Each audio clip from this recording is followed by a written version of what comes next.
Namo tassa bhagavato arahato samma sambuddhassa. Namo tassa bhagavato arahato samma sambuddhassa. Namo tassa bhagavato arahato samma sambuddhassa. Buddhang Dhammang Sanghang Namasami. So, it's our last evening. Great. Yeah. We're going to go karaoke now.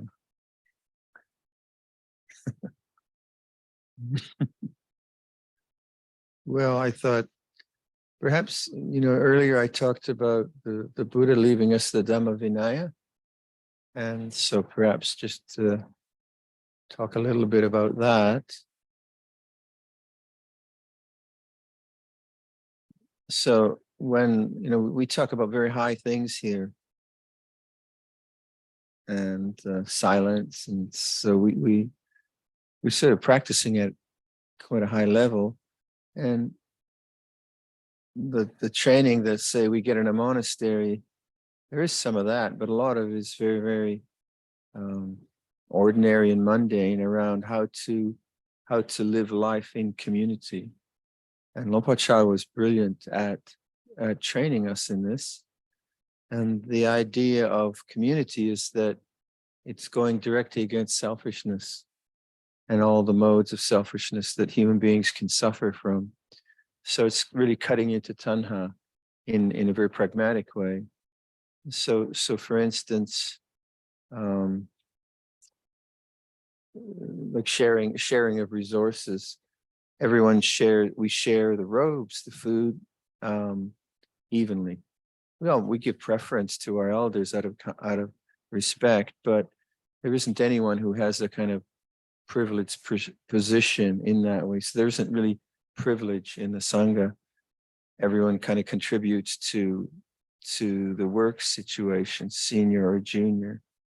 And that requires a kind of sensitivity where everyone is trying to clue into what are the needs of the monastery rather than what are my needs.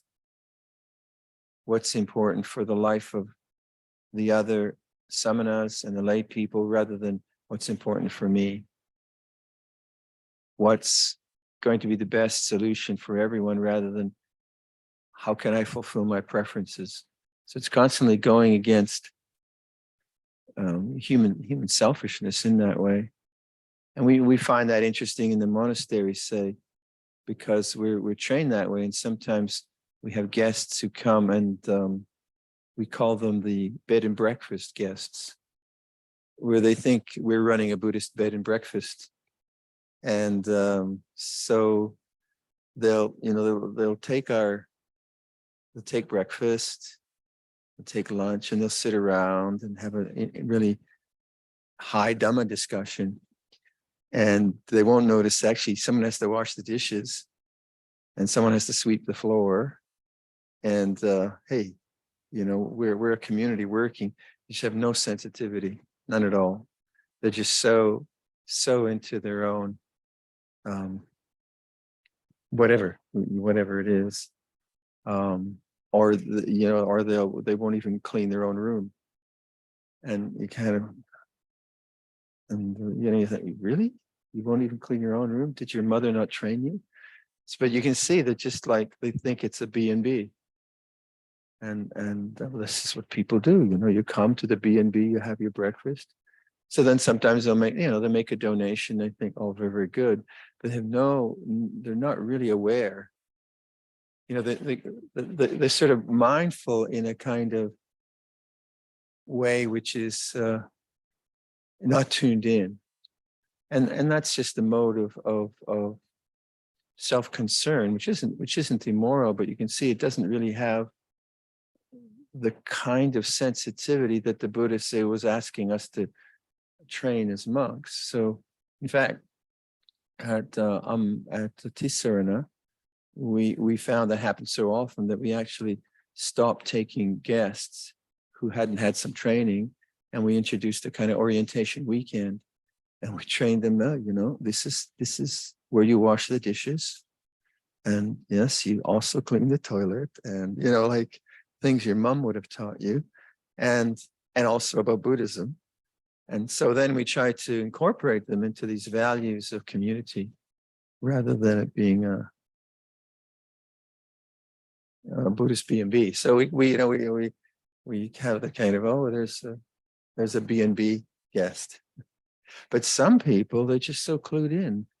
They just see, okay, how can I help? So they're looking around, and they'll be in a room, and they'll actually fix the room, make it better. And you say, oh, those are the guests you gotta, yeah, please, can you come again? Can you come often? So that the cultivation of sensitivity is really quite lovely. And one of the ways you've noticed here, say, that we cultivated that is through the idea of upatak, where the junior monks or the samaneras take care of the senior monks. And that's a really, really beautiful training, because in Western culture and Thai culture, men don't take care of men, not normally, and so you come into the monastery, and you notice, like I would notice people washing Luangpor Cha's feet and taking care of his laundry and washing his robe. And then, Luangpor Cha had 3 sets of false teeth. He had 1 set of false teeth for eating, 1 for chewing betel nut, and 1 for giving Dhamma talks. And his upatak would kind of lay out which teeth were ready, and they had crocheted a nice little bag. Monks are very good in crocheting, and there's this little bag for that. And then his medicine, and that is just so beautiful. It's just so really, really beautiful. So we're trained in that kind of mindfulness, not just in functional mindfulness that I don't trip. That's helpful too. But in that kind of sensitivity. Who are you? Where are you at now? What stress level are you at now? How can I make your life more comfortable and more beautiful? And we get a lot of training in that. And I certainly, like when I took care of my mother, I'd had all that training as a junior monk and so on. It certainly was very helpful taking care of my mother, because I was very aware, and we're taught, say, to really see what kind of tea does the Ajahn have, and like what kind of a cup does it, really, really, really lovely kind of things. So with my mother, then I was really very proactive. It could just, and not that I wouldn't have been like that. I think that's my nature, but it just heightened that. So first thing I went to, when I moved in with Mom in her condo, I just looked, okay, what's convenient? And I changed all the light fixtures so she could reach them. And I looked at all the lighting, and I just kind of really sussed the whole place out like that. And that kind of mindfulness is the mindfulness which is just not, it's a sensitivity to the needs of others. And we were trained a lot in that. Also, like like we're trained that if we go into a kuti, that we should then leave the kuti better than it was when we arrived. Not just clean it, but really look at it. So like the B&B person would say to us, oh, one of your door handles is broken, by the way. Well, thanks. Whereas the person who's really sensitive would fix the door handle, right? They'd say, how can I make it better? And you imagine in a community, we got a lot of work. There's a lot of work to do. And then when someone comes to you and says, there's something broken, I'll fix it for you. And the other person says, oh, by the way, and doesn't fix it, the effect is much, much different. And that's the idea of samaki.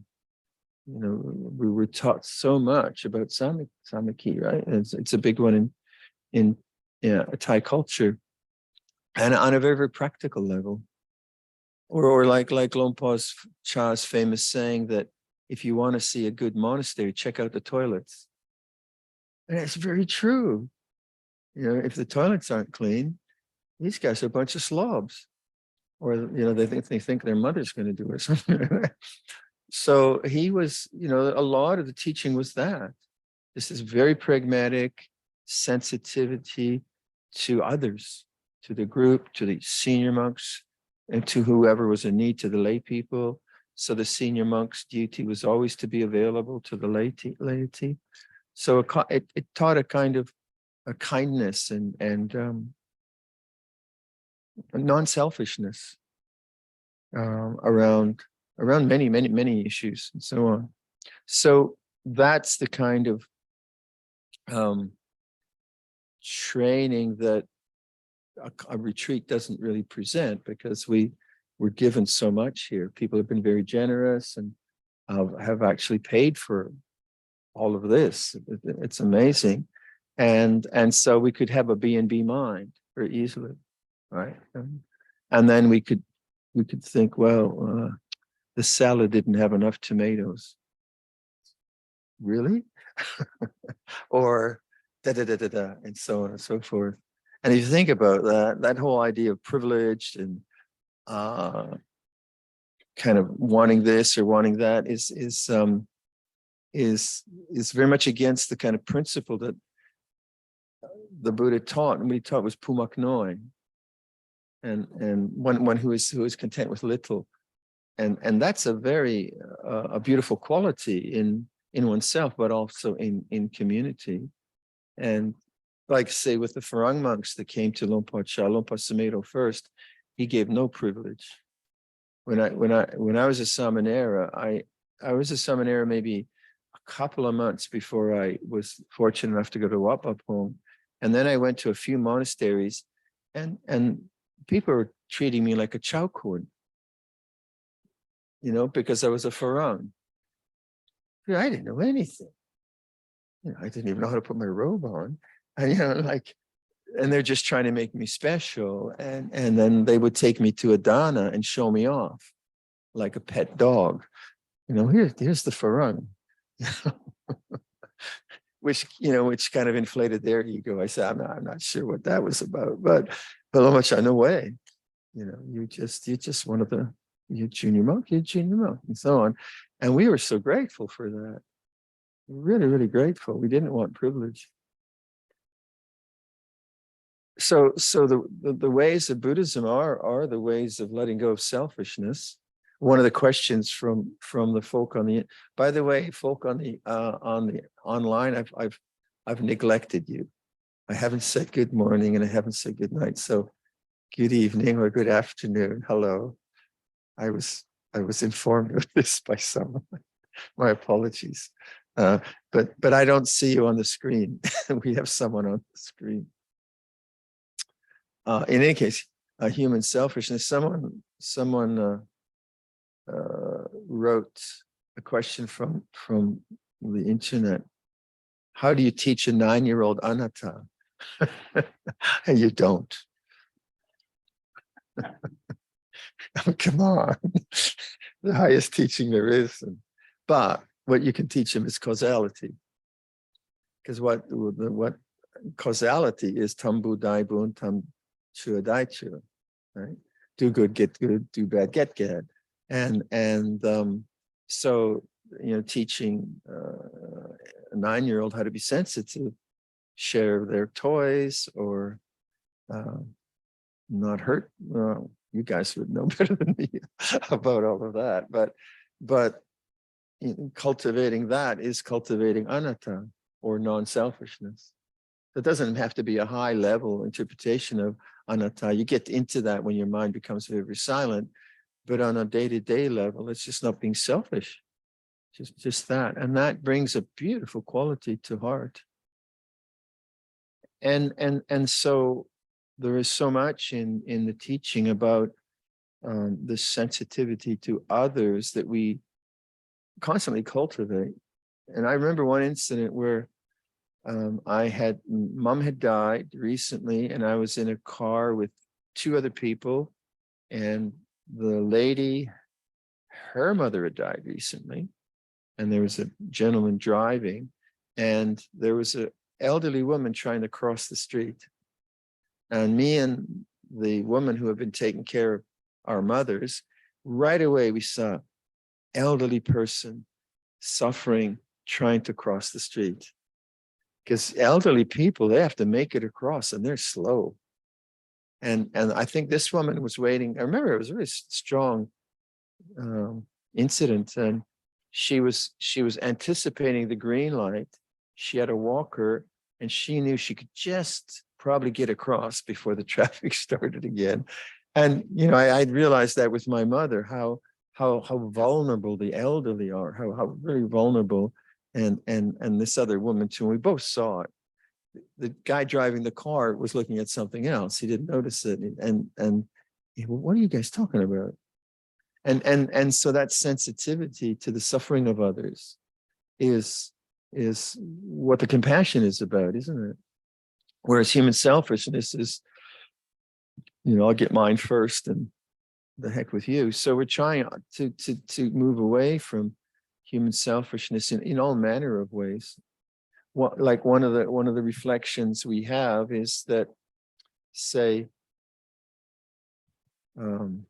if I am a mother and my child is now addicted to cocaine, like I meet mothers whose kids are addicted to phenytoin or something like that. Horrible, just horrible. So there's the personal tragedy of that. And then what does Buddhism try to say to us? It says, well, as the mother's suffering her pain, she says, yeah, this is a suffering that all mothers feel when their kids are addicted to drugs. She includes everyone in her consideration. So she's no longer so lonely with that. And that's a very, very good one to pick up, because our own tragedies that we face in life or difficulties, and they say, yeah, but everyone who has a loss feels this grief, or everyone who feels jealousy feels this. And so it kind of opens the mind away from human selfishness.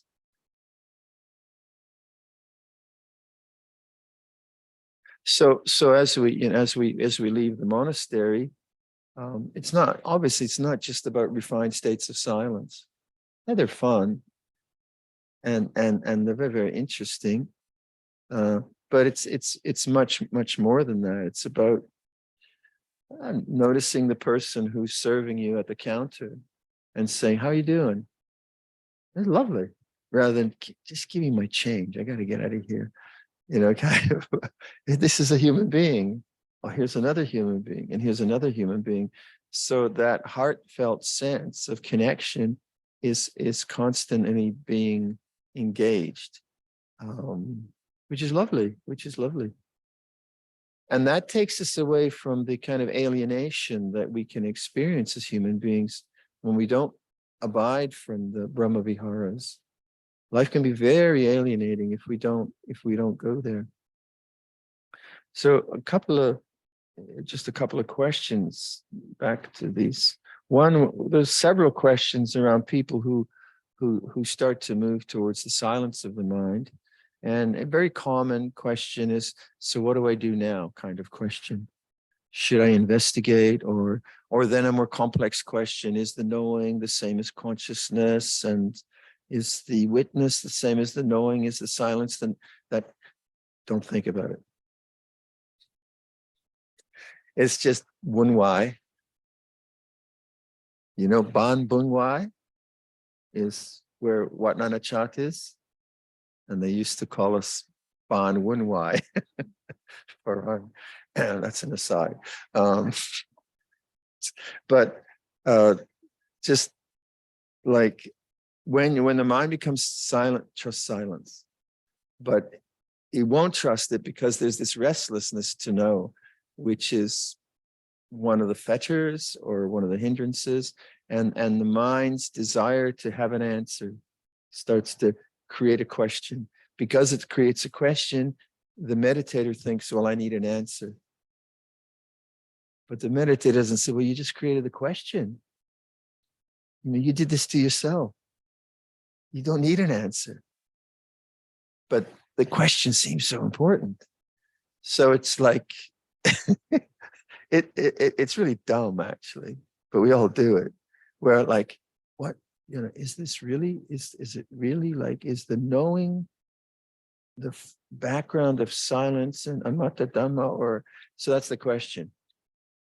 Then you spend 5 hours trying to figure out the answer. Then you ask the Acharya, shut up, stop thinking. So you created this whole massive suffering because you created a question.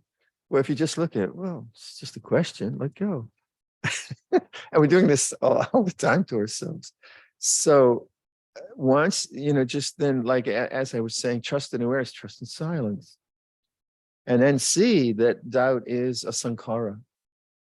Because silence is not about creating more sankharas.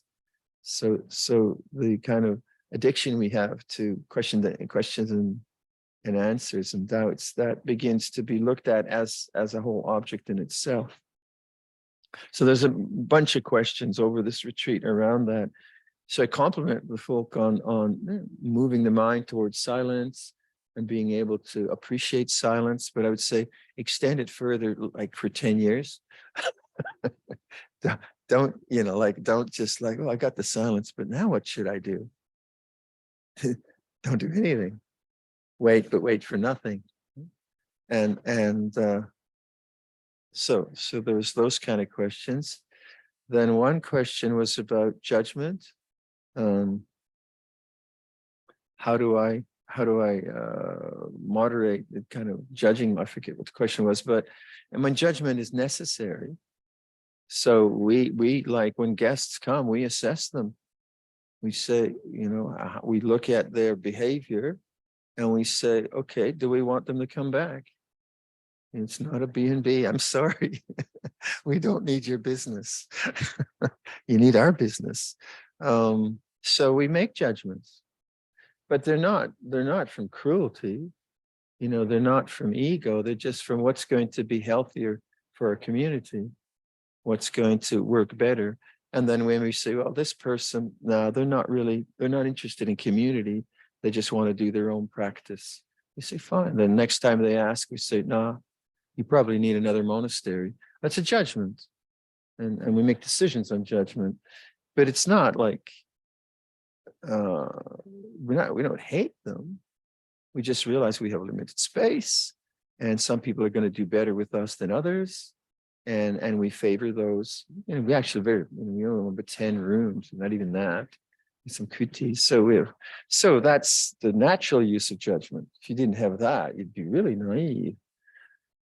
So the question is not to judge or not to judge. It's not that, but rather, when does judgment become suffering? Obviously. And when judgment becomes suffering, well, think about it. When like, let's say we have a guest who doesn't understand community, when I think, well, they shouldn't be that way, and then I identify them and then disparage them and dislike them and so on, well, that's extra. That's something I'm creating just because they don't understand or they're not sensitive. So then the judgment becomes egotistical. You're like that, you shouldn't be like that. And then that's held as a fixed perception. And then maybe see next time I see the person, I don't see the complexity of human nature. I just see this one trait. You didn't wash the dishes. Evil. And then it's no longer a human being. It's just my limited definition now of this being the non-dishwasher. And you could see that if each time I saw that person and I reinforced that sanya, then that would become more and more reality. And maybe they would wash the dishes 10 times. And then on the 11th time, I would know I didn't wash the dishes. I'm right. I was absolutely right. And that's how we reinforce sanya. We narrow our life. We do that to ourselves. You can do 100 good things, and but that one time, I saw that one time. Same thing, just reinforce that kind of thing.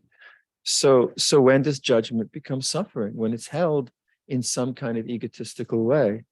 And so how how does that relate to the Four Noble Truths? Say, well, I want this person to be different in a way which I hold and I demand, as opposed to like if I have a business and one of my employees is not performing, then if I own the business, my duty is to make the business thrive. And I say to the person, you got to get your standard up or you have to leave. Yeah. But then if I just hate the person all the time, that's different. So like wanting someone to be other than they are is suffering. Taking responsibility for my own territory and saying you can't do that and you can do this is responsibility. But it doesn't have to be around craving. I mean, I want good employees, I want good people, but it doesn't have to be ego craving, does it? It doesn't have to be that way. And so like judgments we make of ourselves can be very toxic, kind of. Again, you do 100 things well, and 101 you don't do it well, and here you go, Viradhammo, you're a complete basket case. All these years as a monk, and you still do that, and you just don't know, blah, blah, blah, blah. And horrible. It's horrible. And yet it can seem so believable. That's judgment, but judgment inflected or infected with avijja, with ignorance, with some kind of idealism. I can judge someone and still have kindness to them, right? I can judge someone and say, I wish you well, but not here. I can do that. I have to. It's just, it's normal life. So when, like in any of these questions, when does judgment become, in this case, suffering? When does judgment become like a strong sense of self? That's another way to look at it, because when our mind is really very loud with I thoughts, ahankara mimamkara, I making, my making, that's the territory of attachment. I can make a judgment about someone, but if my mind just going on the person off, I'm going to really tell them, I'm really going to tell them, don't tell them. You will regret it, because you're not coming from clarity, you're coming from ego.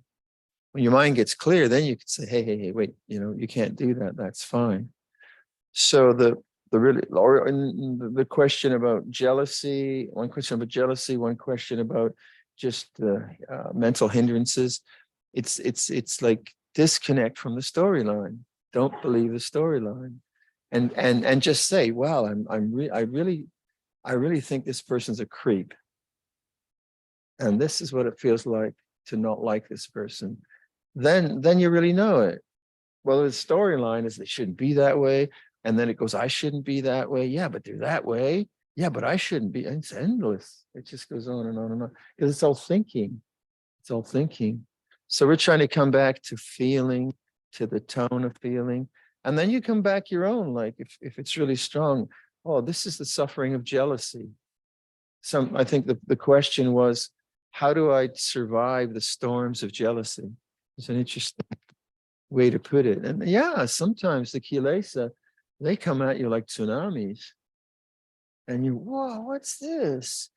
And you just have to hold on to the boat. But they do change. So you have to put in the language of Dhamma, this will change. Or right speech, don't say it. May I be free from suffering. Ooh, I'm really suffering, or jealousy feels this way. This is a kind of language of survival. Because sometimes we get storms of jealousy or self-doubt. They can really come at you sometimes, like screaming banshees. And then you don't really have to meditate. You have to survive. And you go, what can you do? I'm just going to watch my breath, right? Yeah, forget it. You're just raging with jealousy. So you go for a walk, yell at a tree. You just do stuff until you get through it. Because when the kilesa comes up so strongly, it's like a purification. It really is. It's like like Luangpor Viradhammo's description. It's an emotional enema. Everyone know what I won't describe it. So those who know. Those who don't know. Do you have a Thai word for it? My no, I won't describe. I won't go there. How do you say it? Suan. You know, an emotional suan. You say, I'm embarrassed. I say emotional enema. That makes sense? It doesn't work in Thai. Okay, we'll forget about that. Anyways, we'll go back to storm and tsunami. But it's true, you know, and that is not necessarily a bad thing if you don't follow it. Because sometimes the kind of resultant karma, like you can't often hear about rage. You know, someone just has held back their anger, and then, oh, they just explode with rage. And that's not a bad thing if the person is careful not to hurt anyone. So this is the same with jealousy or fear, and they come up. And then the danger is we just feel guilty about it. But it's not who we are. You know, it's not really who we are. And so the ways to think about that, like no one deliberately has a tsunami of jealousy. Do you know anyone that wakes up in the morning and says, I'm going to do a really, really heavy tsunami of jealousy at 2:00? You don't do that. It happens. It's in the nature of things. So if you can step back and say, oh, just don't act on it. Just keep breathing. Don't act. Don't say anything. It's a liberation of the mind from that. And if you do that, then what happens is your confidence and awareness gets stronger because you've survived the tsunami, something which was kind of seemingly inconceivable. So like maybe like one of the meditators was saying, there's a lot of strong anxiety coming up, right? And, you know, and very frightening and so on. And is that a bad thing? I don't think so. Safe environment. There's no bears here or robbers, so it's safe. And now the mind says, okay, that anxiety, which I haven't been able to look at, now it's coming up. Oh, keep breathing. Just watch it. And then again, what happens is now sati knows anxiety as an object. And kind of, what should I do about it? You don't have to do anything about it. You have to just be patient and wait and wait and wait. And then the anxiety goes through the mind and you realize, wow, I survived that. I'm still here. I haven't hurt anyone, I haven't hurt myself. So the next time it happens, sati knows this is possible. This is doable. So these intensities of emotions, remember, even though you feel jealous about someone, you are not the jealousy. That's not who you are. You're the awareness that knows that. If you buy into the jealousy, yeah, you know, you phone up your friends and then you destroy the other person online, then that's not being aware of jealousy, that's being jealous. So there's a difference between being jealous, knowing jealousy, and repressing jealousy, obviously, right? So have the courage to feel jealous. See what I mean? But don't act out speech and all the rest of it of jealousy. That's much different. It might be fear, it might be loneliness, all kinds of things can come up. All the time, we're developing sati sampajanya, mindfulness and clear comprehension. Sampajanya is, you know, you have the wisdom to understand that this is something that has arisen, it'll stay for a while, it'll go away. So sati, you know, like we're not just aware of how things are, we understand the context of Dhamma, like the river. Like the river now is the color of latte, right, rather than Americano. I think in terms of coffee. But I understand the river's color because I understand rain. I understand that there's rain upstream and that the silt is going into the river. And so it's creating a color of the river, which looks like latte. So not only do I see the river, but I understand the river in that sense.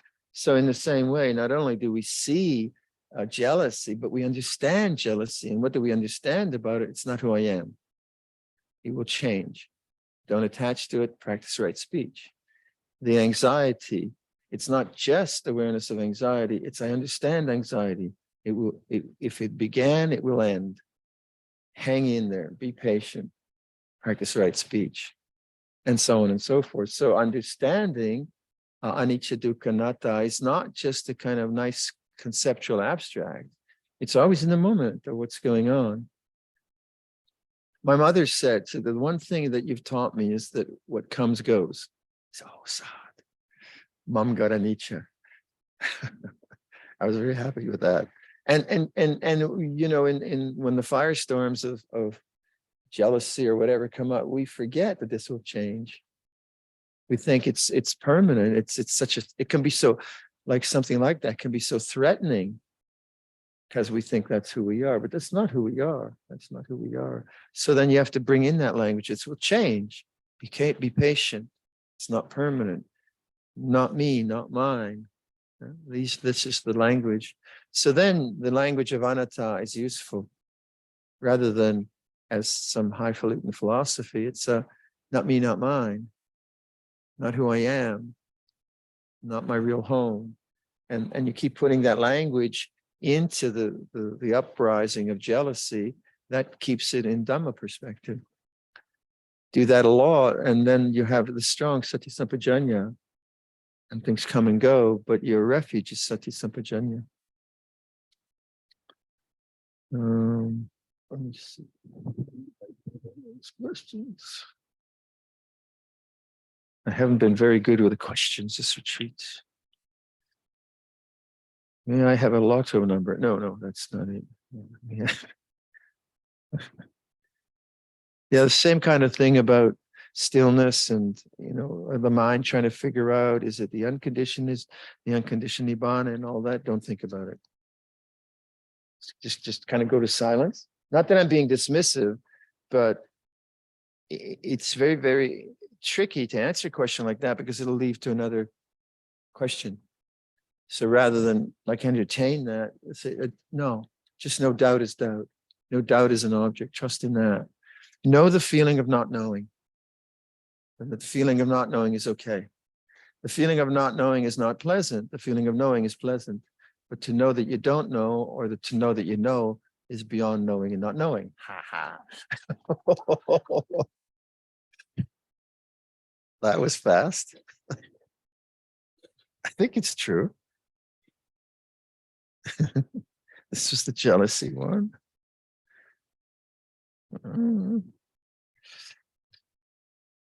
This open unknowingness is what I am, not an object that I know. How can I be less judgmental of people? So judgment then, which is dukkha, rather than the necessity for judgment. This one was...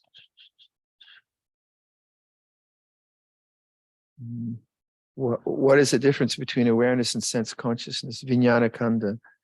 Well, I know that I hear sound consciousness. I know that I feel my body consciousness.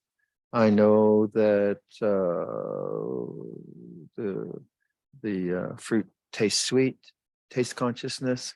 But what's the knowing? That's not vijnana khandha. Because if you didn't have the knowing, how could you ever know that there's taste? Right? So you have in the five khandha formulation, you have the sense experience, but then you have the knowing, and that knowing or that awareness is the gateway to nibbana, because it's not a condition like taste, touch, all the other things. And tanha is taking you into sense experience, and letting go of tanha is taking you back to awareness of change. So jealousy, the desire to get rid of jealousy is taking you more into the jealousy. The believing in the jealousy, taking you more into the jealousy. The knowing of jealousy, this will change, is taking you to awareness, is taking you to the doorway to the deathless. So even jealousy is pointing to the unconditioned, pointing to awareness, even jealousy. All conditions, think about it. No condition could be known. Like jealousy could not exist if there were not the knowing. So that's really what renunciation is about. It's just switching around from our usual, and I was using background, foreground analogy. This is hurting. I got to use this arm more. My arm's starting to hurt. So you know, desire gets going this way, and then you're saying, oh, it feels like this, and you're going this way. Back to the knowing. And if you see that, then all conditions are pointing to, are kind of pointing to the gateway of the unconditioned. Even the worst one, even the most horrible one.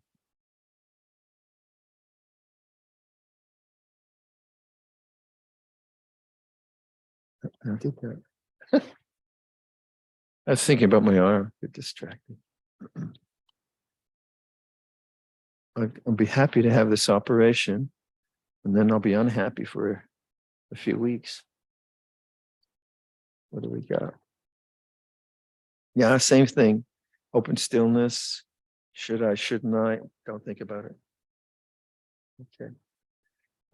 Just for some people online were asking about my arm, my venerable arm. Well, it was someone wrote actually saying, "Are you getting physio? You know, you'll get a good friend in Perth. You'll get frozen shoulder. So if you get this kind of injury and it's minor, and you don't work it, your shoulder, you no longer get the range of motion. So just to let people know, I'll actually get an operation because the tendon is disconnected from the bone. So they need to connect it again.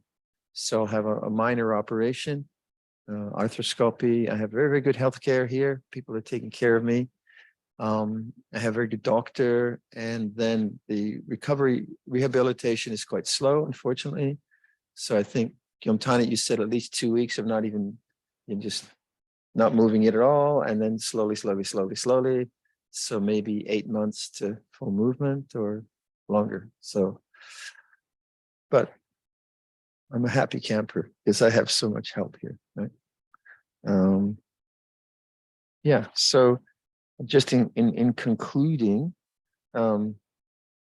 keep bringing to mind these ways of non-alienation. I feel lonely. You see, all beings who feel lonely feel this way. I feel upset, or I lose my job. The lonely feeling. All beings who lose their jobs feel this way. So you move to compassion through your own suffering, right? And that's quite a lovely consideration. Okay.